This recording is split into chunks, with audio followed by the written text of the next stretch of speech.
Hey everyone, welcome to From Pieces to Peaceful. I'm your host, Blaze, and I am bringing you real stories of healing, resilience, and creating a life you love because no matter where you've been, peace is possible. Let's dive in.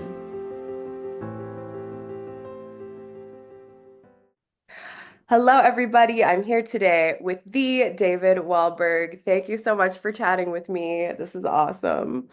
So, David, you have a business Mm. around coaching for neurodivergent people. And I think this is so needed and so interesting.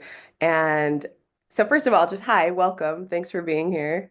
No, thank you for the invite. This is wonderful. I'm just amazed by what's going on and stuff like that in the community and everything. And so it's very humbling. Oh, good. Awesome. Yeah. So, first, can you just talk a little bit about?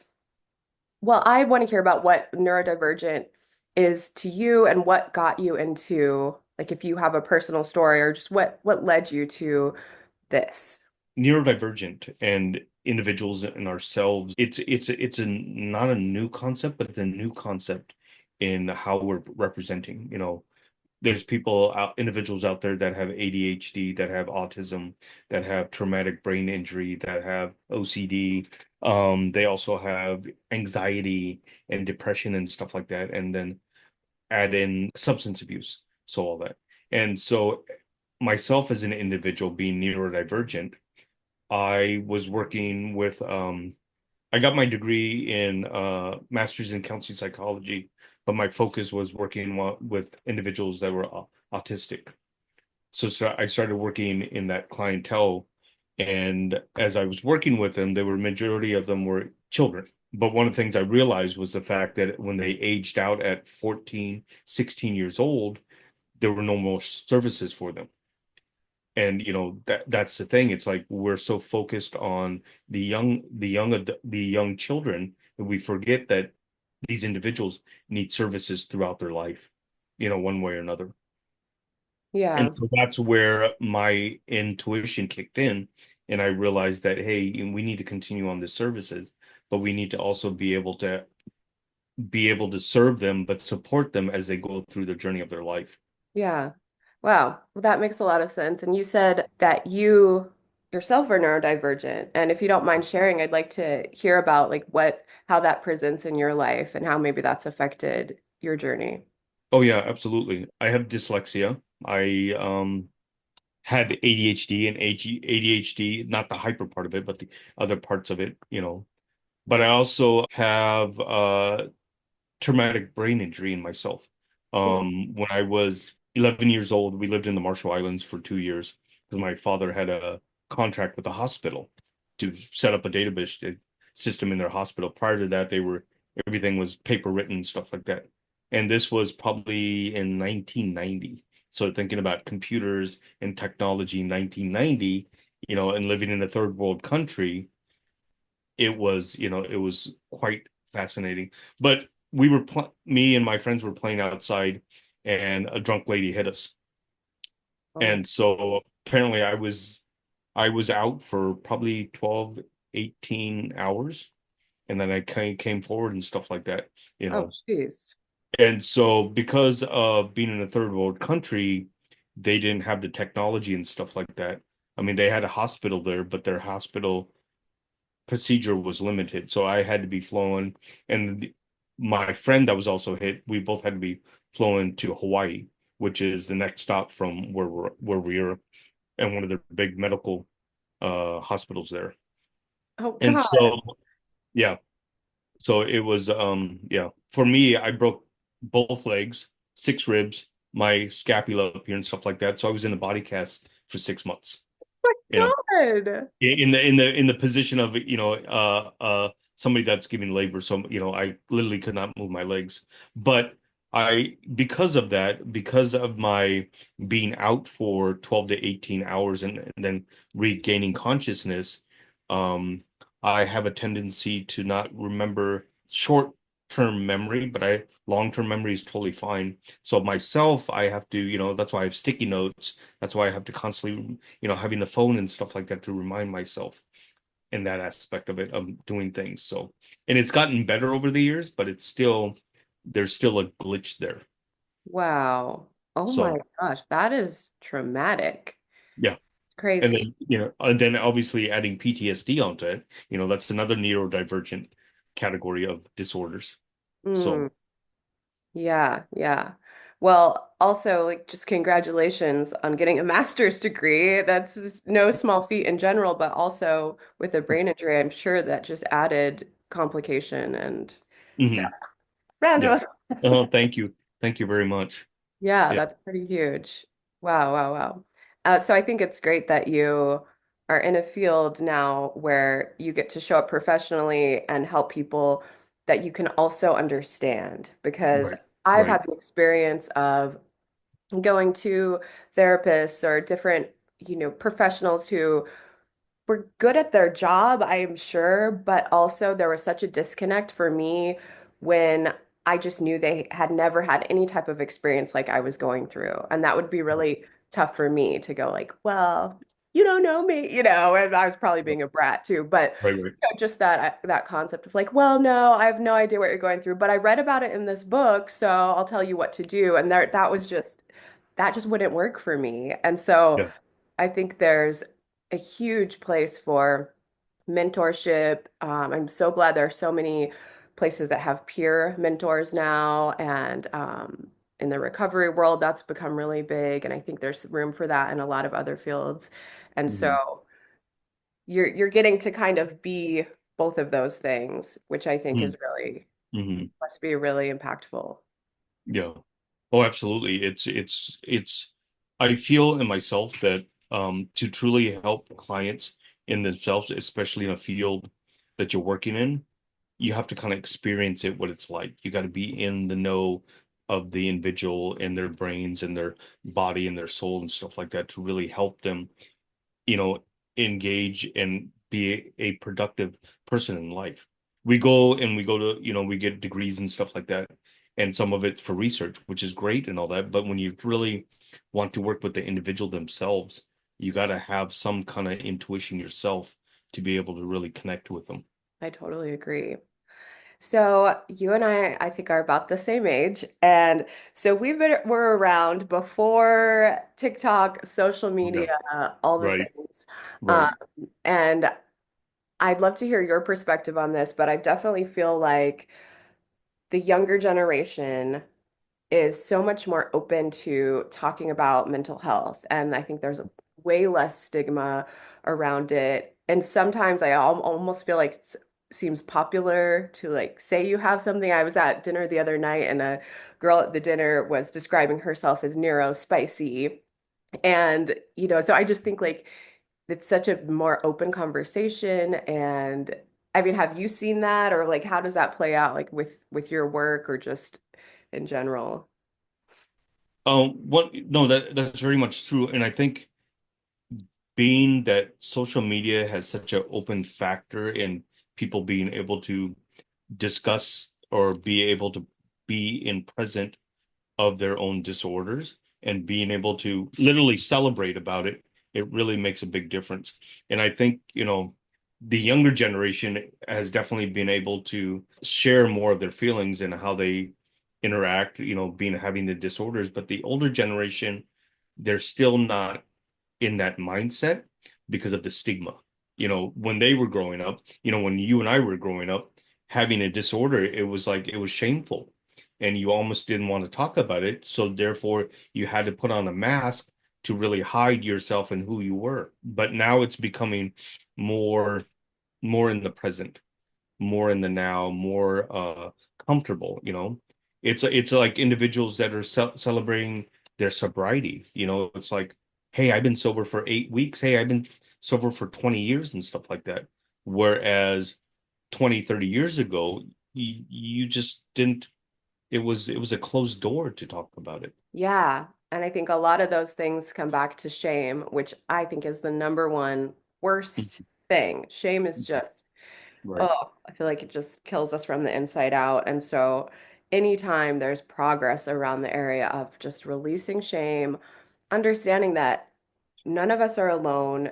I mean, we like to think we're super unique humans and we are all special, but Right. also if I'm going through something, I can just about guarantee there's probably thousands of other people at least going that have gone through it or are currently going through it. And so I know it's been life-changing in the times where I was able to say out loud, usually something that I thought was just like, I must be the only one. Why am I struggling with this so much?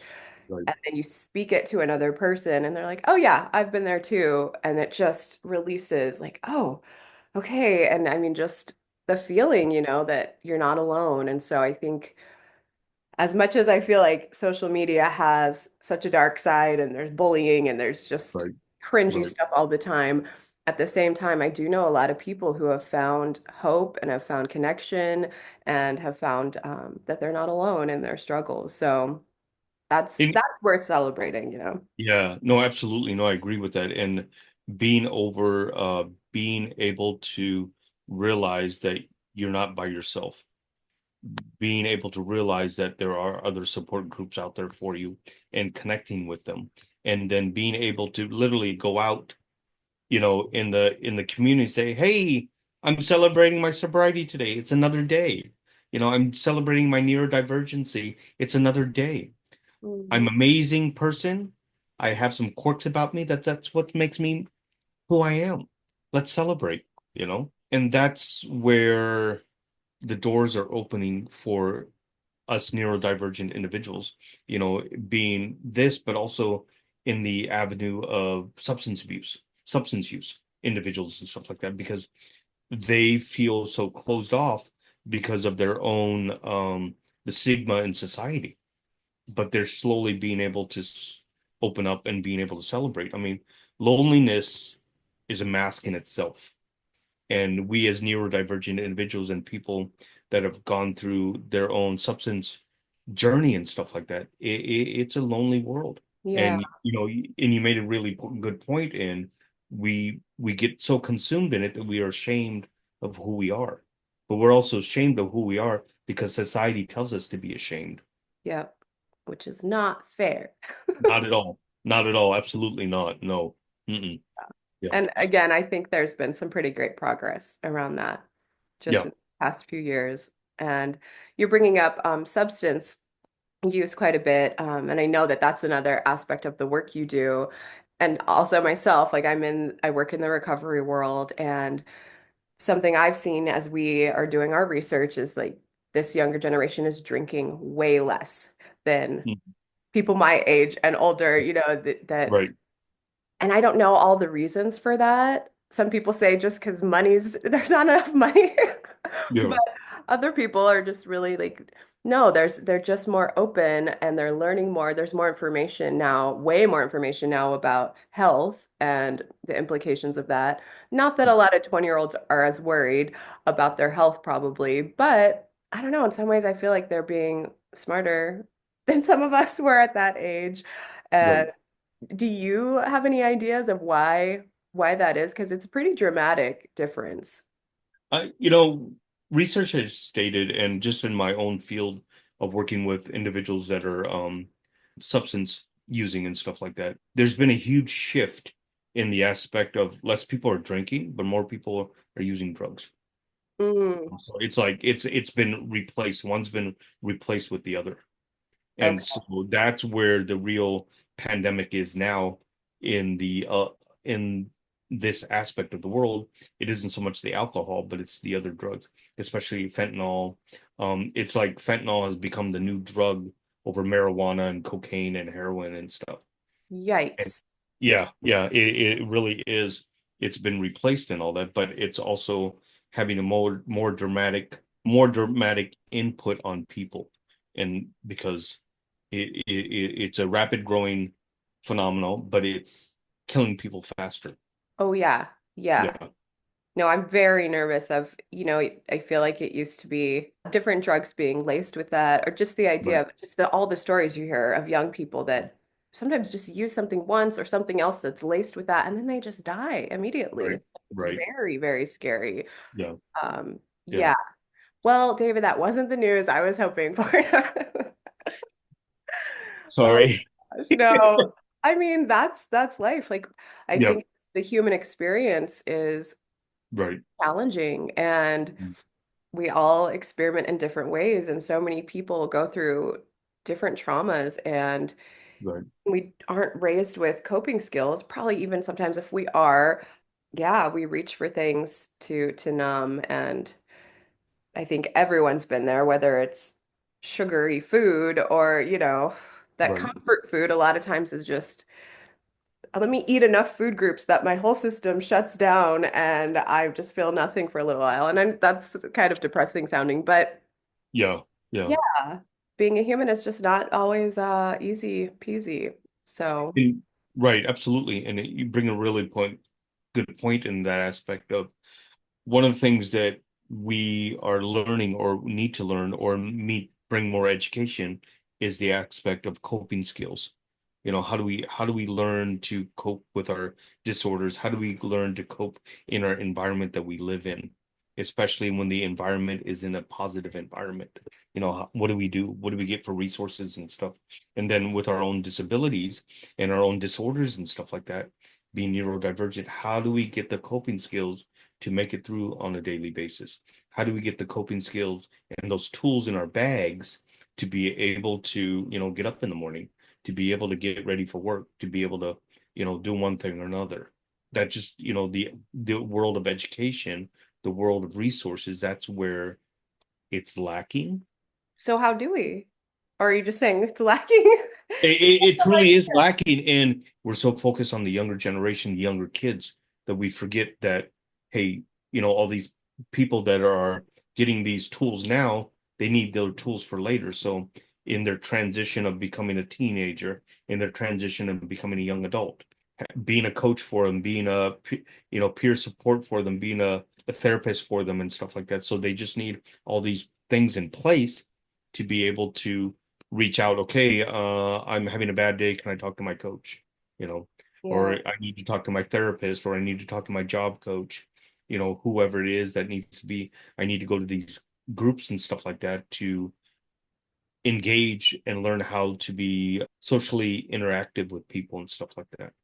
And I do think like there is a lot of help and resources out there, but if you're in crisis, it's hard to figure out how to find those things. And Right, I right, know for me, when I got sober, it was just that beginning was so difficult because I was only using substances because I'd gone through something extremely traumatizing and didn't know what else to do, and right, slowly started abusing prescriptions and thinking it was okay because it was from a doctor. And next thing I know, like I have a full-blown addiction, and that was my coping skill.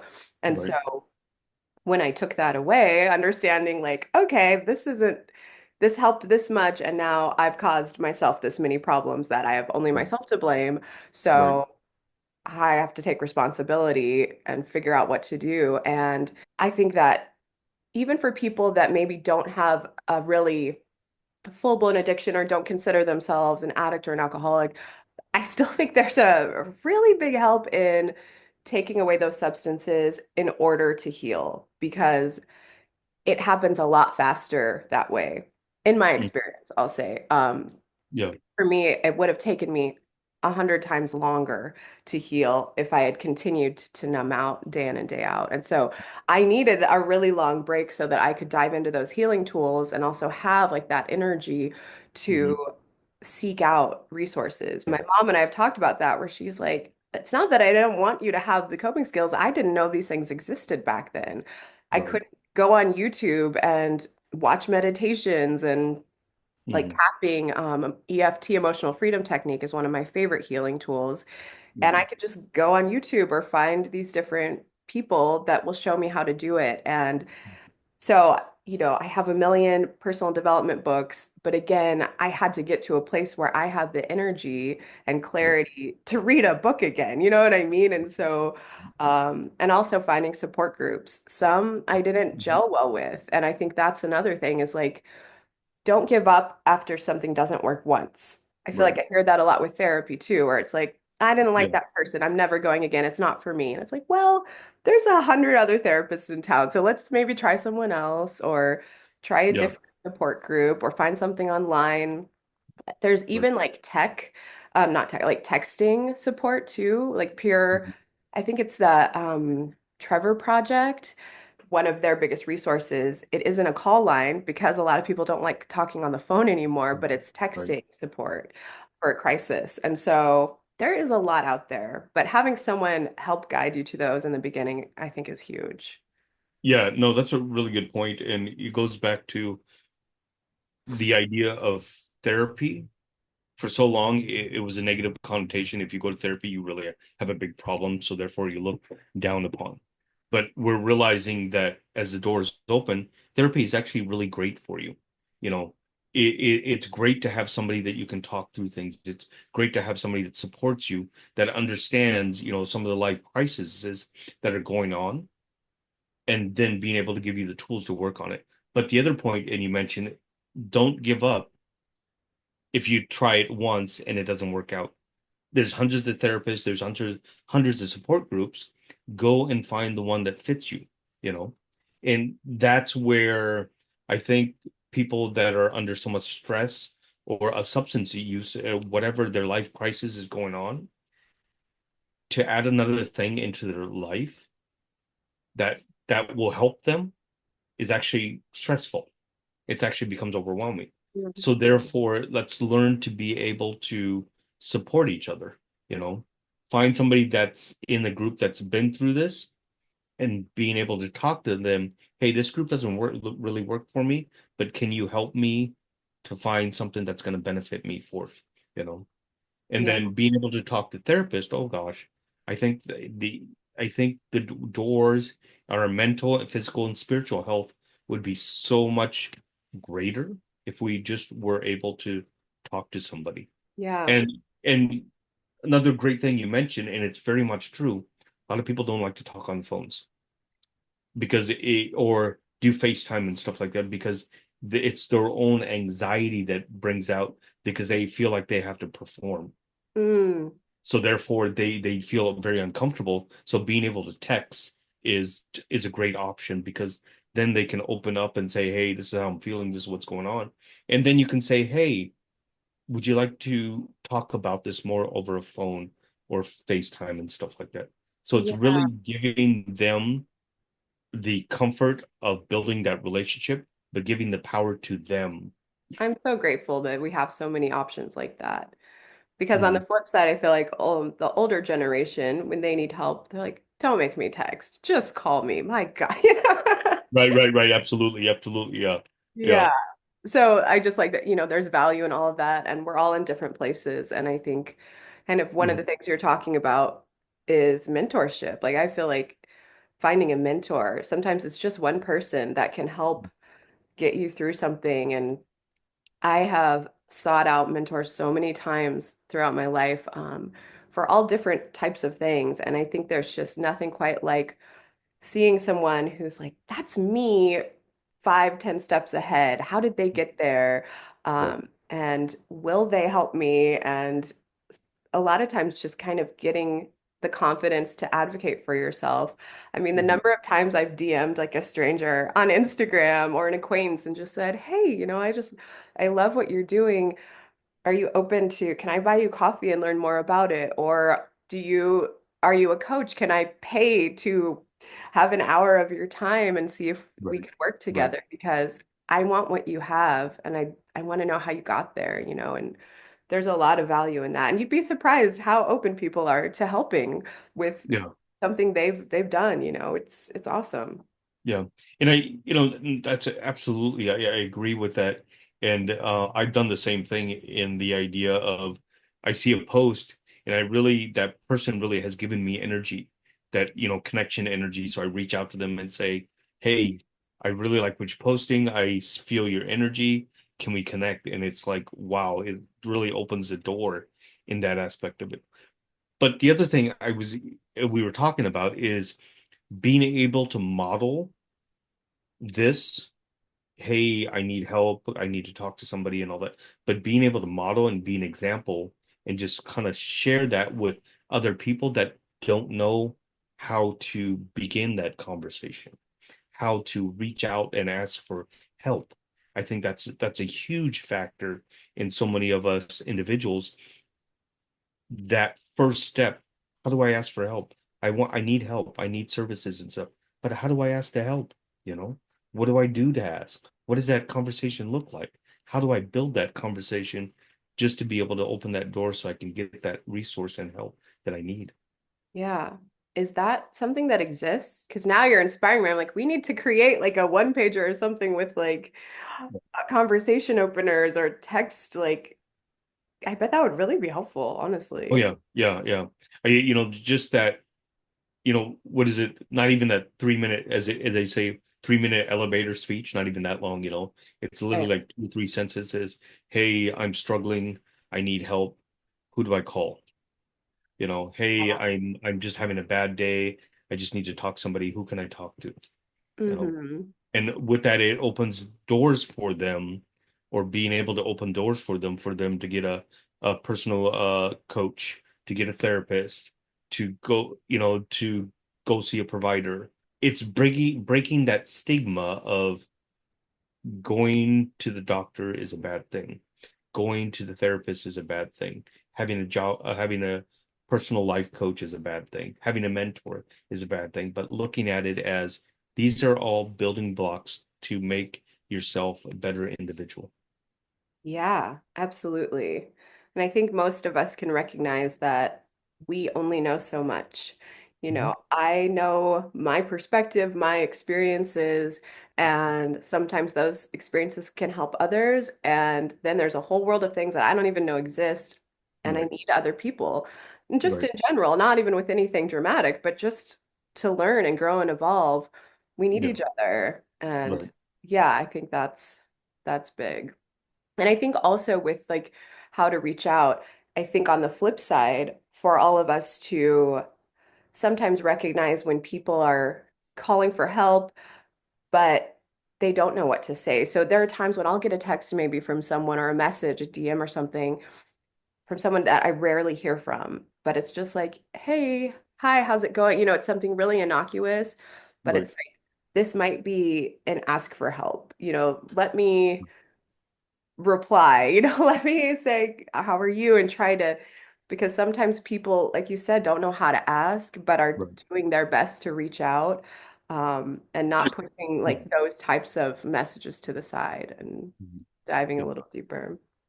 Yeah, Yeah. absolutely. It's allowing them to have the power in themselves and the freedom in themselves to be build that confidence and that self-worth for themselves, you know, to really realize that, hey, the help is out there, the resources are out there, the people are out there, but just building that, it's building that community for themselves.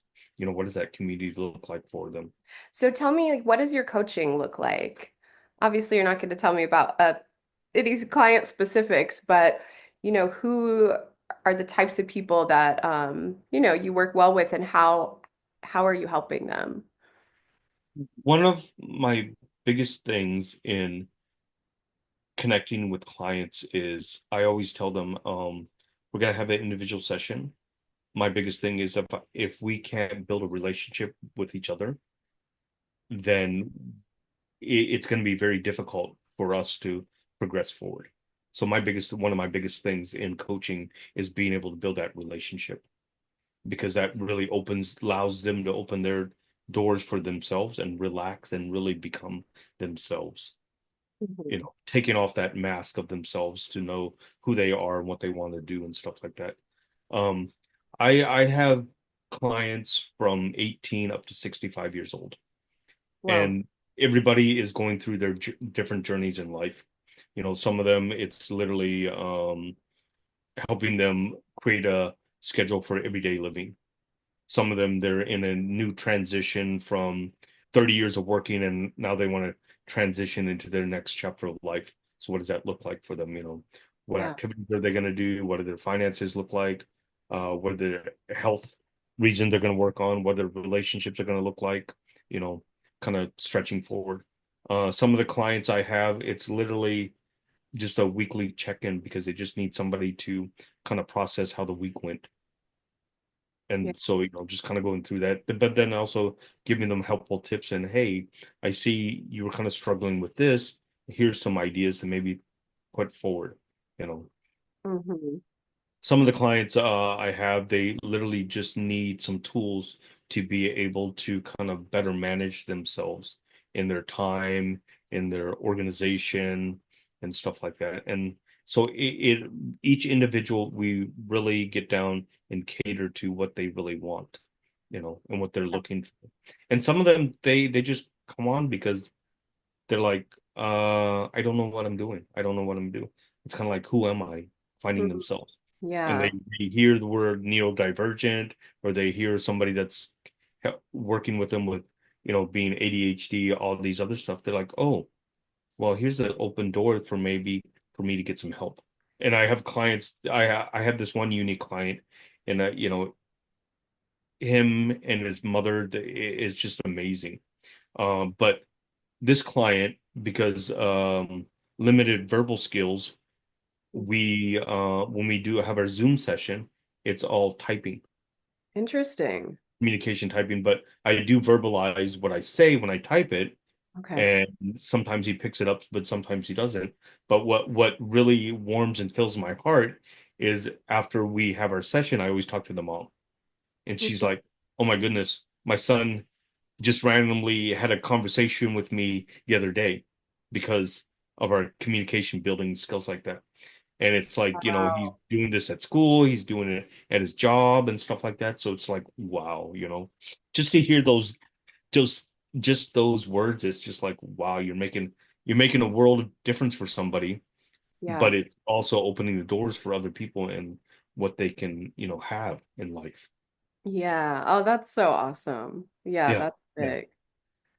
I'm curious I have my own explanation for this when people ask me, because I've done coaching off and on over the years, Yeah. and um I get asked a lot, what's the difference between a therapist and a life coach? And I feel like you're both. And Yeah. I don't think you call yourself a life coach. That's a personal thing. But I'm curious, like what difference do you see? Or since you have a master's in counseling, maybe it does overlap. But how would you describe the difference? Coaching for myself is more of it's like a homework based, or it's like a skills based.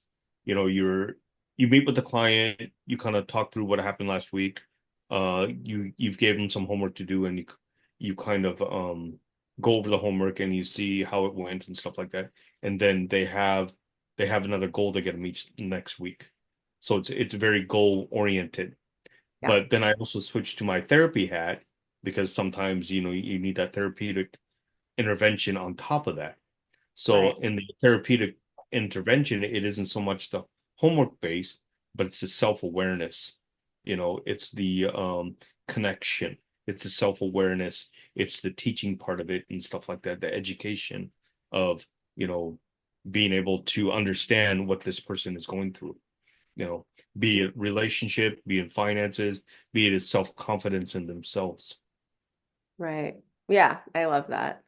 And I feel very similar where I usually explain like with coaching, we're going to go here you are today and Right. where do you want to be a year from now? And let's start building some goals around that. Inevitably, your life, your past, your other relationships, it's going to come up because we're how we Right. are for a reason, Right. but Right. we're not going to lay you on a couch to talk about your mom and dad for an hour straight. You know what I mean? No. It's like if it comes up, sure. Right.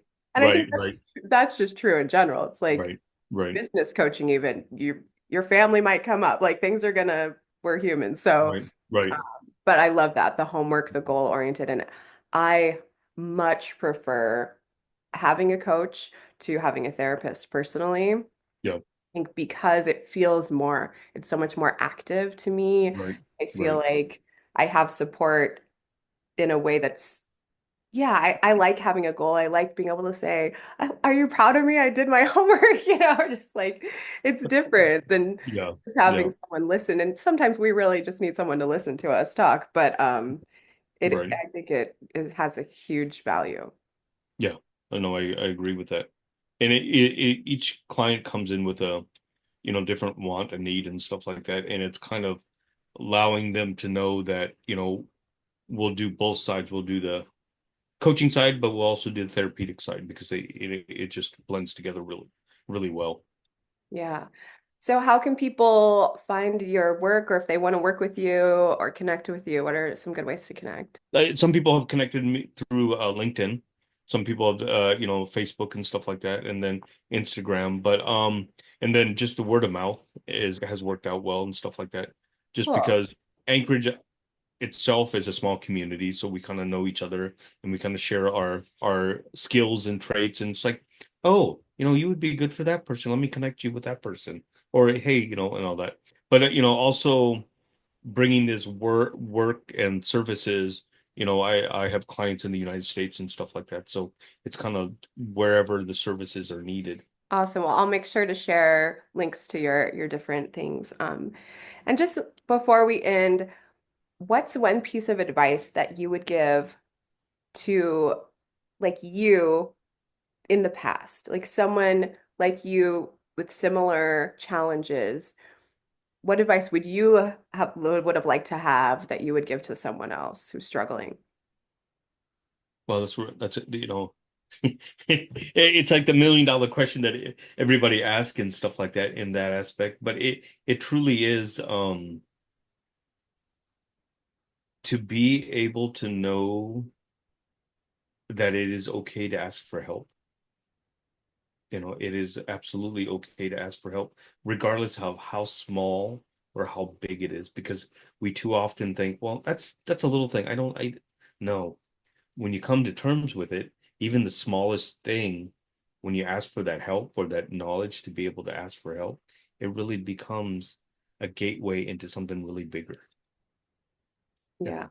And that was one thing that, I come to terms with is too often I'm like, no, it's okay. I can figure it out too often, and then it becomes overwhelming and then you kind of go in your spiral of things that are going on in life and all that. So, you know, Mm. and don't wait, you know, if you feel it right then and there, do reach out and ask.